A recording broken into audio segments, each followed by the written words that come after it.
A torcida vascaína, Felipe Tiru, de volta na área para fazer um balanço mais apropriado aí da participação dos meninos do Vasco na Copinha, na Copa São Paulo de Júniores, né? A gente fez um vídeo da final, da gente indo lá no Pacaembu, acompanhando aquela final, mas foi um vídeo mais emotivo, mostrando ali a atmosfera, não teve tanta análise, né? Então eu senti que precisava fazer mais um vídeo para a gente fazer um balanço final, fechar aí essa participação do Vasco na Copinha e projetar para o futuro, o que pode vir agora para o futuro depois dessa excelente campanha, desse vice-campeonato na Copa São Paulo de Júniores. Sobre a partida em si, né, eu quero dizer que foi muito legal ir para lá, apesar de todos os perrengues, confusão para entrar, chuva na cabeça o tempo todo, confusão para sair depois. Apesar de tudo isso, foi muito legal ver a molecada defendendo a camisa do Vasco lá. Sou completamente contra esse argumento que eu vi muito nos comentários do vídeo, falando que não tem por que estar feliz, porque se o Vasco não ganhou o título, então não serve para nada, que só presta se for campeão. Acho que não é por aí. Se você for acompanhar futebol, se você for acompanhar esporte em geral, nunca dá para garantir vitória, nunca dá para falar aquela coisa de vitória é obrigação. Até porque, do outro lado, tem um adversário querendo a mesma coisa que você. Então, não é o tipo de coisa que dá para cobrar. Ainda mais se for num campeonato que nem o da Copa São Paulo aí, que é disputado em mata-mata de jogo único, onde você vai estar muito sujeito aos acasos da partida, né? Do dia da partida. Se o Miranda tivesse jogado, se não tivesse caído aquele temporal no segundo tempo, se aquela bola não tivesse entrado, se aquela outra bola tivesse batido na trave, são muitas variáveis pequenas que podem mudar o rumo da partida. Então é difícil de você falar, né, que mereceu, que não mereceu, que é justo, que não é justo, que devia, o que não devia. O que a gente pode cobrar, sim, é a postura do time em campo, é como o jogador se entrega, é se o time honra as tradições do clube, busca a vitória o tempo todo, e isso a gente viu lá na sexta-feira. Vou confessar, quando começou aquele temporal a desabar em cima da minha cabeça, e o São Paulo abriu ali o 2-0, eu falei, cara, brincadeira, né? O castigo que eu tô tomando aqui, tomando essa chuva, todo esse perrengue, para ver um jogo onde o Vasco sequer vai disputar, sequer vai ter chances de ganhar esse campeonato. Mas quando os meninos foram buscar o empate, né, e se entregaram e mostraram ali todas as qualidades que fizeram a torcida abraçar a campanha do Vasco na Copinha, eu já passei a curtir muito ter estado presente ali na arquibancada, por mais que tenha terminado com frustração sem o título vir. Então, acho que estão de parabéns sim, reafirmo aqui o parabéns à molecada. Foi uma campanha muito honrosa, a gente sai invicto da competição, né? E sai jogando um bom futebol, esse que é o mais importante, sabe? Revelando grandes talentos, jogando um futebol muito bonito de se ver. Infelizmente, não deu para ganhar o título, mas repito, isso faz parte do futebol. Você sempre vai ganhar uns e vai perder outros. Pega o timaço do Vasco de 97, 98. Em 97 ganhou o Campeonato Brasileiro, mas não ganhou a Copa do Brasil, não ganhou o estadual. Em 98, ganhou o estadual, ganhou a Libertadores, mas não ganhou a Copa do Brasil, não ganhou o Campeonato Brasileiro. 2000, aquele timaço, dinheiro chovendo, ganhou o Campeonato Brasileiro, ganhou o Mercosul, mas não ganhou a Copa do Brasil, não ganhou o Mundial de Clubes. Então, assim, é do jogo. Você não vai ganhar todos os campeonatos, não tem jeito. O que você tem que fazer, o que a gente tem que torcer e cobrar, é um time à altura das tradições do clube, um time que jogue com a cara que a gente quer. Mas, enfim, voltando então para o balanço aqui da campanha do Vasco na Copinha.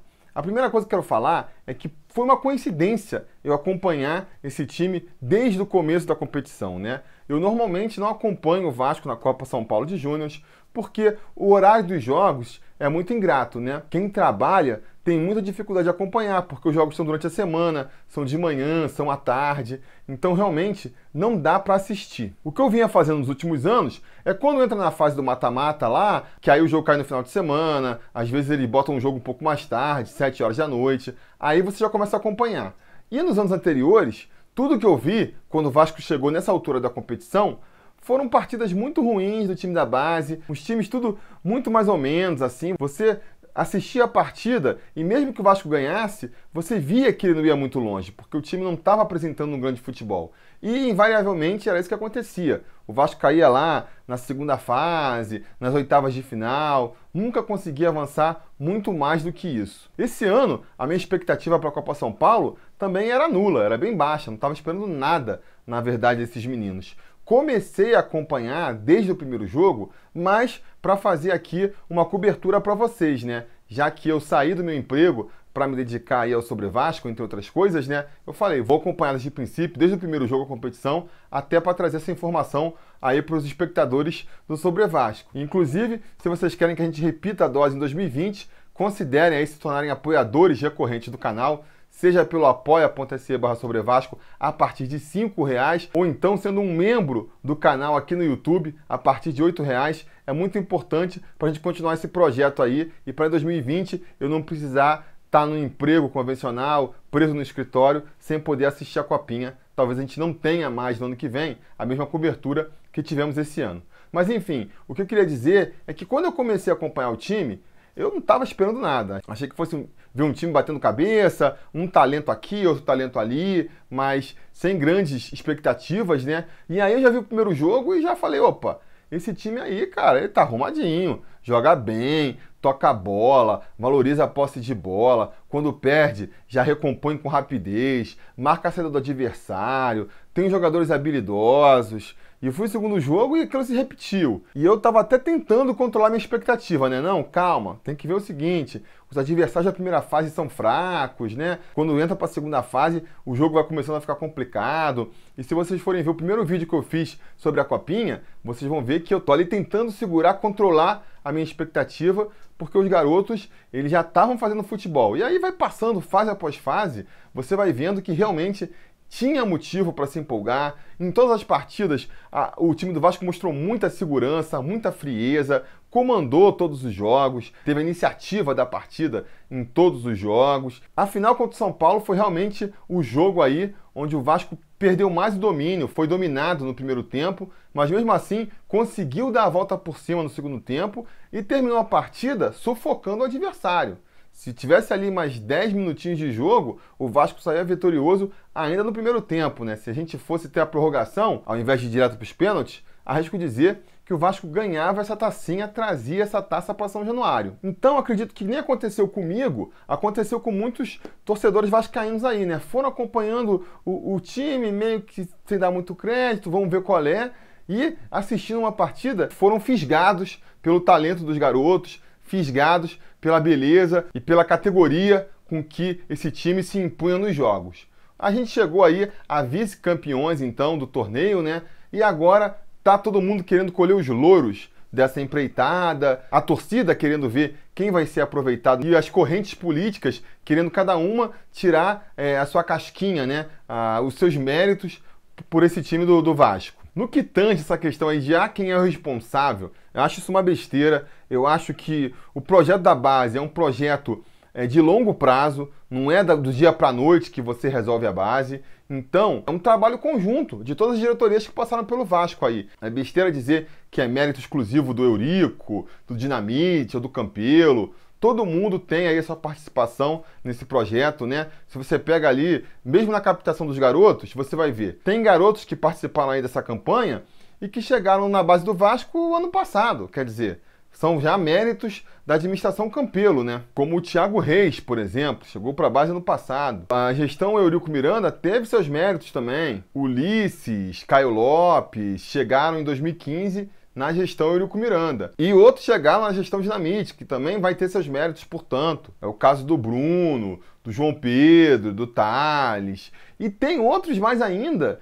Você pega ali, por exemplo, o Miranda, você pega o Lucas Santos, chegaram lá na época do Eurico pré-Dinamite. Quer dizer, chegaram com o Eurico, permaneceram, se desenvolveram pelos 6 anos do Dinamite, passaram mais 3 anos com o Eurico Miranda e estão agora mostrando os frutos aí na gestão Campelo. Então acho que é besteira nessa briga aí política querer imprimir exclusividade. Ah não, o Campelo está colhendo os louros, mas quem montou esse time foi o Eurico. O Campelo está colhendo os louros, mas quem montou esse time foi o Dinamite. Não, foi o acúmulo de todas as gestões. Eu acho que a administração Campelo tem méritos, sim, nessa campanha, méritos maiores do que simplesmente escolher os jogadores da base, porque eles fizeram uma grande reformulação no ano passado, uma reformulação que foi até muito criticada por conta da má vontade que a torcida já tem com o Campelo, por motivos óbvios, né? Então criticaram quando vieram Carlos Brasil, criticaram principalmente quando o então técnico dos Júniores foi demitido para trazer o Marcos Valadares. Eu lembro que nas redes sociais os vascaínos reclamaram porque o antigo treinador, cujo nome me escapa agora, desculpa, Ele vinha fazendo um bom trabalho, é injustiça tirar ele, bababá, quem é esse Marcos Valadares? E aí o Valadares, com um ano de trabalho, já mostrou o seu valor. Muito da campanha do Vasco se deve ao esquema tático, à identidade que o Marcos Valadares trouxe para esse time. Tem o talento individual dos garotos, mas tem também muito do dedo do técnico nessa boa campanha do Vasco aí. Então vamos dar o mérito para todo mundo. Não tem por que ficar aqui com essa briga, que na verdade só prejudica o Vasco, né? Falando sobre o Marcos Valadares, antes da gente entrar nos jogadores em si, vale também discutir aquela questão, né? O que a gente viu ao longo da Copinha aí foi muita gente falando que o Marcos Valadares devia ser promovido para o time principal. Manda o Valentim embora e bota o Marcos Valadares para dirigir o time principal. Ou quando o Valentim sair, a gente já sabe quem pode entrar no time, o Marcos Valadares. Entendo o motivo dessa demanda da torcida, né? Porque, repito mais uma vez, o Marcos Valadares, ele tem uma participação grande nessa campanha do Vasco, tem muito dele aí no jeito como o Vasco joga, ele realmente fez o time do Vasco coletivamente e taticamente jogar de maneira muito interessante, e seria interessante ver o time principal jogando como joga o time da Copinha, né? Quem não quer ver? Qual é o jeito mais fácil de fazer isso? Bota o técnico da base no time principal. Eu sou contra isso? Não sou contra. Pode ser interessante? Acho que pode ser interessante. Pode no futuro valer o teste. Mas eu acho que a gente tem que também considerar algumas coisas aí. Antes de começar uma campanha muito forte aí, de bota o Valadares no time principal, né? Porque não é tão simples assim, né? Tem alguns problemas que a gente tem que prever aí, que podem acontecer. O principal deles é que jogando na base, o Marcos Valadares está trabalhando com um grupo muito homogêneo. É tudo molecada, é tudo gente querendo despontar para o futebol ainda, é tudo gente que tem muito mais tendência a obedecer o treinador, a ser obediente num esquema tático que depende muito dessa entrega e dessa obediência tática para funcionar. Você pega um time principal, é mais complicado. É um grupo mais heterogêneo, vai ter o moleque da base que está buscando seu espaço, o jogador que veio de time pequeno e está buscando seu espaço também, e que por isso vai obedecer com mais rigor às ordens e os comandos do técnico, vai. Mas vai ter o jogador mais consagrado, que já não é tão interessado assim, que não ouve tanto técnico, ou então que é mais velho mesmo, né? Se desgasta mais, não pode encaixar nesse esquema tático, mas também não pode sair do time. Tô falando aqui exemplos, por exemplo, Maxi Lopes. O cara não vai ficar correndo, vai perder a bola, voltar para recomposição, seguir o zagueiro às vezes até o meio campo. Não vai ter gás para isso, nem sei se vai ter disposição. Bruno César também, né? Questão de ego, Leandro Castan, ele é um cara que é importante, pode por questão de ego se indispor com uma coisa ou outra, não vai levar tanto em consideração. Quem é esse técnico aí? Eu já tenho uma história toda no futebol, esse cara subiu agora dos júniores. Então tem esses confrontos, essas dificuldades a mais que ele pode encontrar e pode tirar de letra, claro, não estou falando que são impeditivos, mas são problemas que podem aparecer para ele no time profissional que ele não tem no time de júniores. E aí de repente ele sobe, faz um mau trabalho e é demitido, dificilmente ele vai aceitar voltar de novo para as categorias de base. A gente vê esse movimento nos outros clubes aí, o que acontece? Pega o próprio Zé Ricardo, que fez essa trajetória no Flamengo. Saiu, foi pro time principal, não deu certo, foi demitido? Tô fora do Flamengo, não vou voltar para a base. E nessa, de repente, a gente, na ânsia de achar uma solução pro time principal, não encontra um técnico que resolve o problema no principal e ainda perde o técnico da base. Então, não é que eu estou defendendo aqui que apostar no Valadares seria uma besteira, não. Eu tenho até bastante curiosidade de saber como é que ele renderia no time principal. Mas eu acho que a gente tem que pensar nesses pormenores também, porque pode ser um tiro que sai pela culatra. Então, se for fazer realmente isso, tem que ser um movimento realmente bem estudado, bem elaborado, para a gente não sair no prejuízo nessa negociação. Mesma coisa a gente pode falar no aproveitamento da molecada da base aí, porque essa campanha vitoriosa, esse vice-campeonato, traz muitas coisas boas, mas traz coisas ruins também. O que eu acho que traz de bom aí? Primeiro, por ser uma comprovação de que o trabalho na base, a aposta na base, está dando lucro, então que o Campelo fez bem de tentar profissionalizar a base, contratar um diretor profissional especialmente para cuidar da base, né?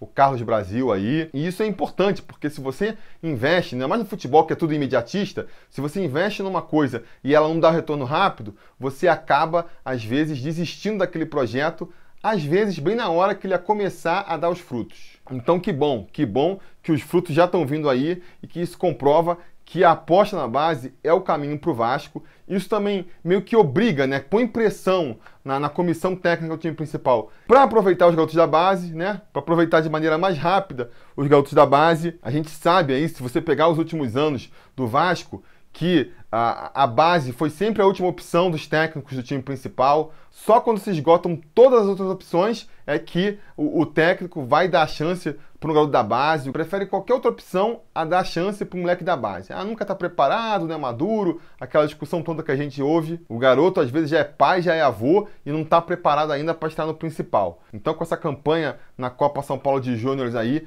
aumenta a pressão para a comissão técnica aproveitar a molecada da base, fazer um elenco mais recheado de garotos da base, né? Que defendo aqui sempre também a solução para a gente melhorar o nosso plantel. Essa pressão vai acontecer com o Valentim ali e já está dando os frutos, né? Ele já integrou 4 jogadores que participaram da campanha da Copa São Paulo aí no seu elenco principal. Agora, tem um ponto negativo também, que é, repito, a expectativa da torcida em cima da molecada. A gente já viu isso em anos anteriores e a tendência é aumentar ainda mais esse ano. O que eu estou querendo dizer? Você pega um jogador da base que foi muito bem na Copa São Paulo, que mostra muita segurança e muito talento nos campeonatos júniores, e você projeta que ele vai ter o mesmo desempenho no time principal. E normalmente não é assim.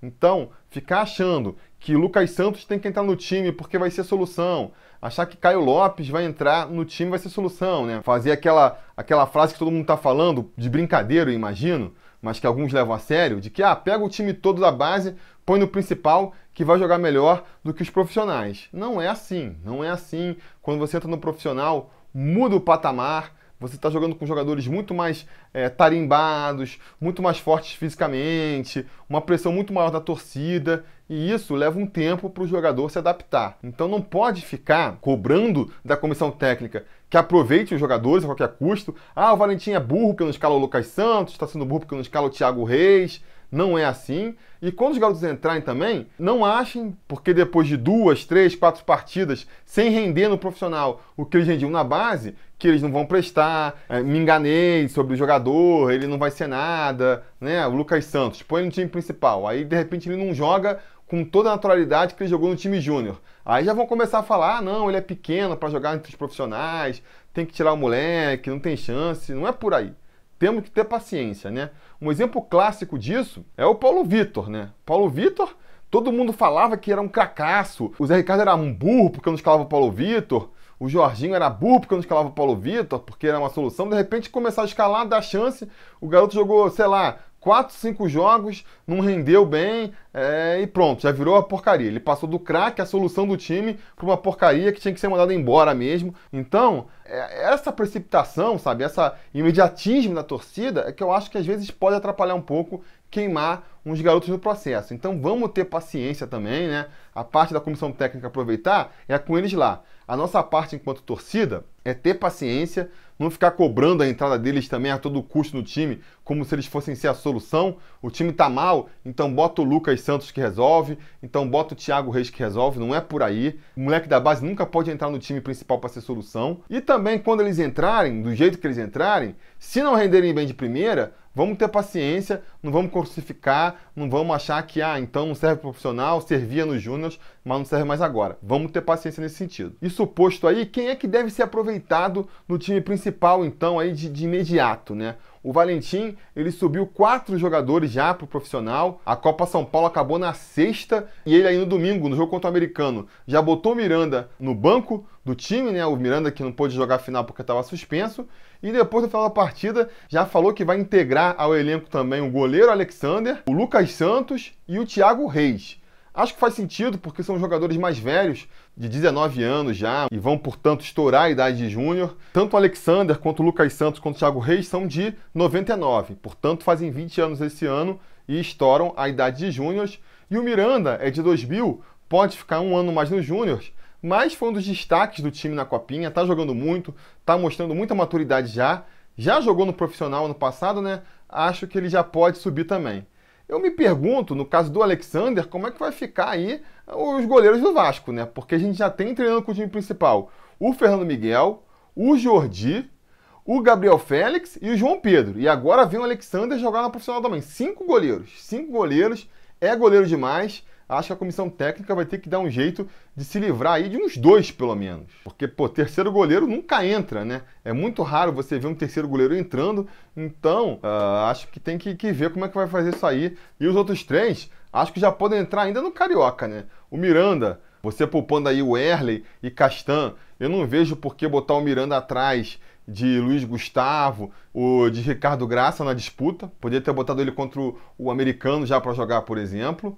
O Lucas Santos na frente também, para mim, tem que ter muito mais oportunidades do que o Ian Sassi daqui para frente. Tem que ter realmente oportunidade já no Carioca aí para provar que pode jogar no time principal. E o Thiago Reis talvez menos, né? O Thiago Reis vai ter o Maxi Lopes ali. O Maxi Lopes é o grande jogador da posição, né? Vai jogar sempre que puder. Quando for poupado, a briga tá grande ali para centroavante. Tem o próprio Ribamar, que foi contratado para isso. O Marrone, que está começando muito bem. Então o Thiago Reis vai ter que buscar seu espaço ali ainda na frente. Mas vai estar no grupo lá, se a oportunidade aparecer, é bom que ele aproveite. Outros jogadores que também fizeram uma bela copinha, né? Caso de Caio Lopes, caso de João Pedro, caso do Bruno. São jogadores novos ainda, né? O Bruno tem 17 anos, Caio Lopes e o João Pedro tem 18. Então vamos dar uma paciência, vamos deixar eles um pouco mais na base, pegando um pouco mais de experiência. Quem sabe ano que vem eles já não possam ser aproveitados. Eu acho que a comissão técnica tem que ficar de olho, entendeu? Em vez de ir no mercado contratar um jogador com aquelas características, fica ligado que na base já tem um jogador assim. Por exemplo, o Vasco indo atrás do Johnny Lucas aí, oferecendo uma grana pelo Johnny Lucas, tendo o Bruno e o Caio Lopes na base, já tem o Bruno Ritter e já tem o Rodrigo que estão treinando com os profissionais. Será que precisava fazer mais uma aposta em um volante? É a pergunta que a comissão técnica tem que se fazer antes de sair fazendo essas apostas, né? Mas, enfim, essa é uma decisão que cabe muito mais a eles do que a gente. A gente só fica aqui observando as decisões e cornetando, não é mesmo? Mas isso era o que eu tinha para dizer então sobre a molecada da base aí. Fiz um vídeo longo, mas é para fechar realmente esse assunto. E agora vamos focar no time profissional. Quero deixar mais uma vez o meu parabéns aí para a base. Foi um excelente trabalho. Parabéns para a molecada.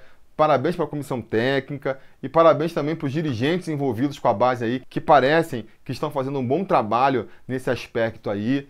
Você diz aí no comentário quem você queria ver desse time que jogou a copinha aproveitado no profissional. No próximo jogo aí, Vasco e Fluminense. Quem você queria ver da copinha já no time principal? Diga aí nos comentários. Não se esqueça também de curtir o vídeo, assinar o canal e a gente vai se falar.